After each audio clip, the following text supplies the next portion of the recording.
911, do you have an emergency? Today on Rescue 911, an emergency at sea. She was in a panic. An underwater adventure means deep trouble. This wasn't just a distressed diver. I had a diver that was dying. Watch as friends take the plunge to save a life. We're very concerned for her that she might not make it.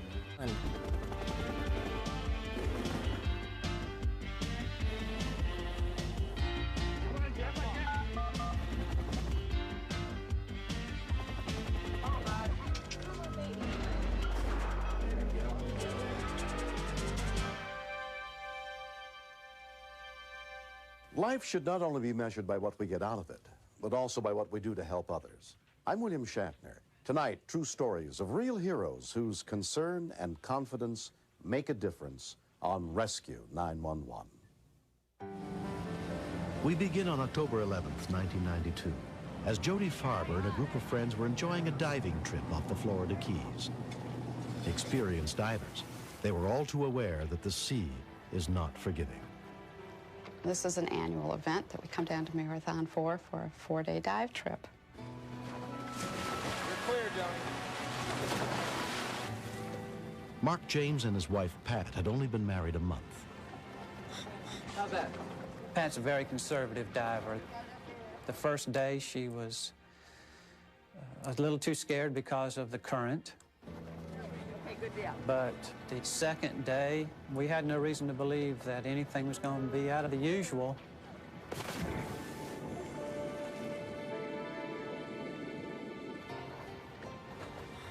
Pat asks my husband, Ken and I, if she could buddy with us that day. Okay, air on, air.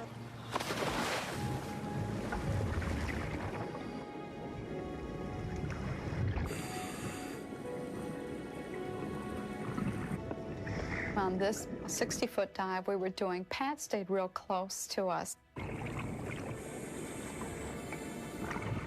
This reef was known for its big fish. So Ken decided on this dive that he'd rather take his pole spear with in case he could see a nice big grouper or something good for dinner.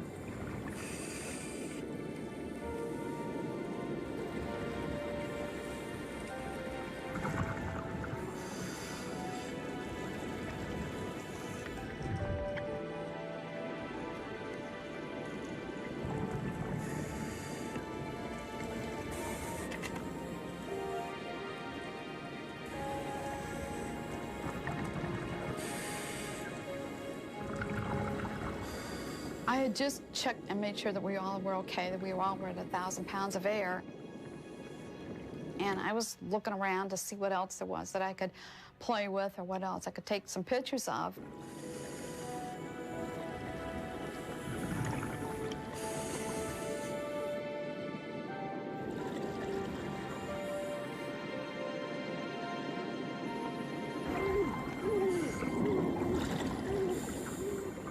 Signaling me that she was out of air. And I just couldn't believe she was out of air because I knew she wasn't. But yet she was in a panic. Her eyes were just as huge as saucers. So you react to that signal. When she got my regulator in her mouth, she was holding on to that with both hands. And she was making this horrible sound under the water. That was a scary sound to hear. I turned to see where Ken was, my husband, because I wanted him to come and assist us. And he had turned his back to us to look at something in the reef. When I turned back to look at Pat, she had passed out. That's when I really knew that this wasn't just a distressed diver. I had a diver that was dying. When we continue, I realized it was my wife, and then I felt the most incredible feeling of helplessness I've ever felt in my life.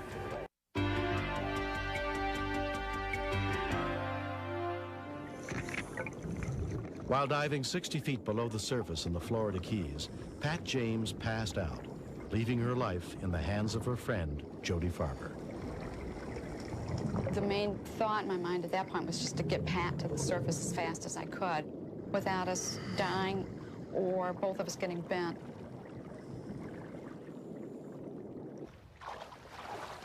Pat! problem? Diving instructor Randy Shell heard Jody's cries for help. Jody was panicking, not so much for fear of herself, but for her buddy. Give her legs. That's good. Watch that equipment. Watch the equipment. Okay. I pulled her up on the boat and rolled her over on her side, and then it became very obvious that she had drowned. She was attempting to breathe, even though she was unconscious. Let's get some help. Let's get these other people up. After several expulsions of water, she basically regained consciousness just for a minute and screamed for help. Get some oxygen here. Everybody, what happened, Randy? What's happening? What's going on? Pat's husband, Mark, heard the commotion and came over. I realized it was my wife. Come on, baby, push it up. She was the most awful gray color I'd ever seen anybody in my life. I was on the edge of just falling apart. And then I felt the most incredible feeling of helplessness I've ever felt in my life. The captain of the ship radioed to have paramedics meet them at the dock. Diving side, sea faring.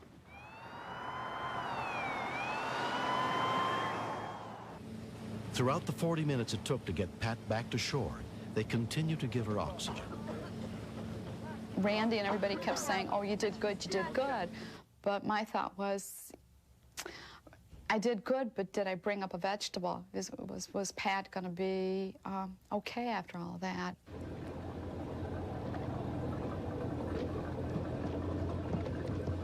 Monroe County paramedics Jurgen Nicola and Kathleen Dobbins were waiting to treat Pat.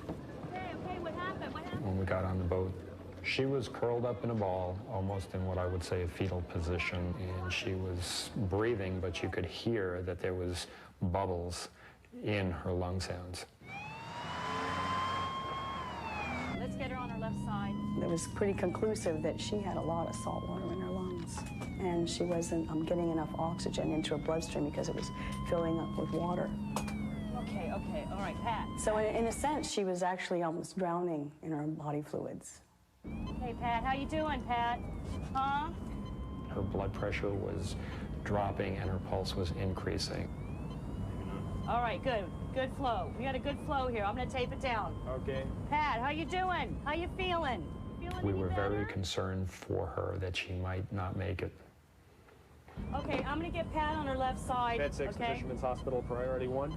The hospital gave us a go-ahead to give Lasix, which clears up the lungs so that a patient can breathe better. Go. We got it. Is it running? She's going into shock. Okay. Every paramedic's concern or outcome is to make their patient, I believe, better than when they found them. She was getting worse. She was deteriorating. A Metro-Dade air rescue helicopter transported Pat to Mercy Hospital in Miami, where she was put in a hyperbaric chamber. Her husband, Mark, rejoined her there. Right off the bat, I told her I loved her and that I was glad to see she was doing well. And I told her, I said, when all this is over, we're going to sit down and have a good cry together. And we're going to get her back home just as soon as we can. Pat was released 2 days later without any permanent injuries. The accident had occurred when a new mouthpiece disconnected from a regulator hose and she breathed in water. I can remember the thought going through my head that I was going to die, that I was never going to see my husband again. We'd only been married 4 weeks. I thought it wasn't fair. I felt so sad and so cheated. And now that we still have a chance to do all these things, I have so much to look forward to. Mark turned to me when we were on the boat with tears just streaming down his face and said, thank you, thank you. He said, you were the only person that I would have wanted her to have been with when this would have happened because you saved her life. Every day I realize that I was incredibly lucky to have Jody with me that I'm extremely fortunate just to be here today. Come on, mark it, love. I don't know. 2 months later, Pat went diving again. Bonsai. The crisis of having to go through this with someone and knowing how close to death she actually was makes me so glad and so happy that we have been given a second chance. And we both know what it takes now to make a good marriage after having been through a couple already for each of us. We believe we were intended to be together.